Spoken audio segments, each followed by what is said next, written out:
if you look at it, if you want people to live their lives with dignity, then environment is crucial. Human rights are crucial. Law is crucial. Women's rights are crucial. I think they're all interlinked. हमारे पितृसत्तात्मक समाज में जितना महिलाओं को दबाने की कोशिश की गई, उतना ही उन्होंने अपनी आवाज़ों को और बुलंद किया। इतिहास में इन महिलाओं ने अपनी सूझबूझ से हमारे समाज को एक नया रूप दिया और महिला अधिकारों के लिए लड़ाई की। इन्हीं महिलाओं में से एक नाम है जस्टिस लीला सेठ, जिन्हें आज भारतीय न्यायपालिका की एक सफल सदस्य के रूप में जाना जाता है। आज हम इस वीडियो में रूबरू होंगे दिल्ली हाईकोर्ट की न्यायाधीश और हिमाचल प्रदेश हाईकोर्ट की मुख्य न्यायाधीश बनने वाली पहली महिला लीला सेठ से, और उनके कानूनी सफर को जानने की भी कोशिश करेंगे। जस्टिस लीला सेठ का जन्म अक्टूबर 1930 में हुआ था। लीला के माता पिता प्रगतिशील सोच के थे और उन्होंने लीला और उनके भाइयों में कभी भी कोई अंतर नहीं किया।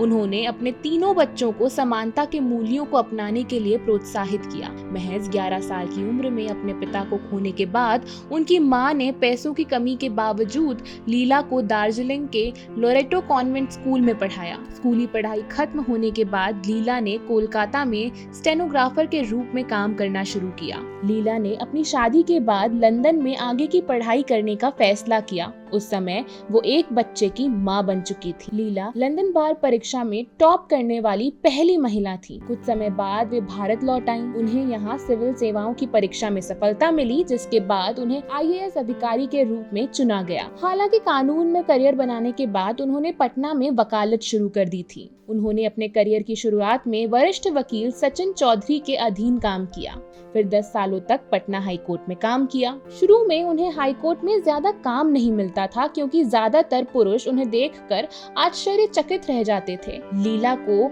महिला होने के कारण अक्सर लोगों को ये समझाने में दिक्कत होती थी कि वह उनका केस अच्छे से लड़ लेंगी।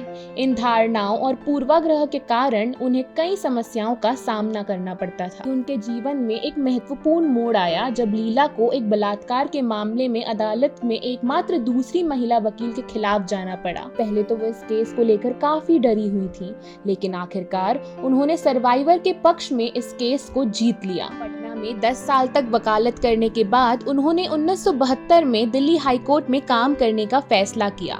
दिल्ली हाईकोर्ट में काम करने के साथ साथ उन्होंने सुप्रीम कोर्ट में याचिकाओं और आपराधिक मामलों को संभालना भी शुरू कर दिया था। कुछ ही सालों में उन्होंने अपनी एक पहचान बना ली थी। उन्होंने मुख्यधारा में कानूनी क्षेत्र में बनी महिलाओं के प्रति कई धारणाओं को भी तोड़ा। उनके बेहतरीन काम के लिए 10 जनवरी 1977 को उन्हें सुप्रीम कोर्ट में वरिष्ठ वकील की उपाधि भी मिली थी। और फिर आया साल 1978, जब उन्हें दिल्ली हाई कोर्ट की पहली महिला न्यायाधीश के रूप में नियुक्त किया गया था। देखते ही देखते साल 1991 में जस्टिस लीला सेठ दिल्ली हाई कोर्ट की मुख्य न्यायाधीश के रूप में नियुक्त होने वाली पहली महिला बनी। साथ ही उन्हें हिमाचल प्रदेश हाई कोर्ट में भी मुख्य न्यायाधीश के रूप में चुना गया था। लीला साल 1997 से साल 2000 तक भारत के 15वें लॉ कमीशन का हिस्सा रहीं। अपने इस कार्यकाल के दौरान उन्हें हिंदू उत्तराधिकार अधिनियम 1956 में बदलाव लाने के लिए जाना जाता है। उन्होंने इस कानून में बदलाव लाकर पिता की संपत्ति में बेटियों को हक दिलाया था। लीला जस्टिस वर्मा समिति की सदस्य भी थीं, जिसे साल 2012 में दिल्ली गैंगरेप मामले के बाद भारत में रेप के कानून को देखने के लिए गठित किया गया था। ये जस्टिस लीला की ही सिफारिश थी कि रेप के कानूनों को लिंग के आधार पर न बनाया जाए। उनकी समिति ने ये भी सुझाव दिया था कि वैवाहिक बलात्कार का अपराधीकरण किया जाए, लेकिन दुर्भाग्य से इस सुझाव पर सरकार द्वारा सहमति नहीं दी गई। जस्टिस लीला सेठ ने 4 किताबें लिखी हैं, जिनमें से एक उनकी आत्मकथा ऑन बैलेंस है, जो उनके संघर्षों की कहानी है। उनकी किताब हम भारत के बच्चे में उन्होंने देश के संविधान में निहित समानता, स्वतंत्रता और भाईचारा के मूल्यों को बताया है। लीला सेठ निसंदेह एक नारीवादी नायिका हैं, जिन्होंने पूरे देश में कई महिलाओं को कानून के क्षेत्र में करियर बनाने के लिए प्रोत्साहित किया।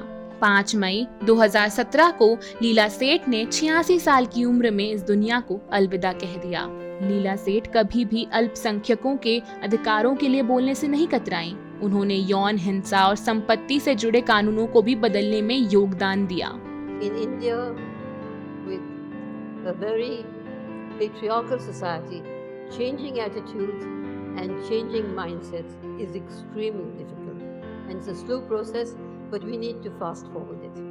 लीला सेठ की ये बातें, सोच तमाम नारीवादियों के लिए एक प्रेरणा है। उनका जीवन हमें यही सिखाता है कि बदलाव की राह मुश्किल तो है, लेकिन हमें हार नहीं माननी है। समाज के बनाए नियम रूढ़िवादी तो हैं, लेकिन उन पर सवाल उठाना बंद नहीं करना चाहिए।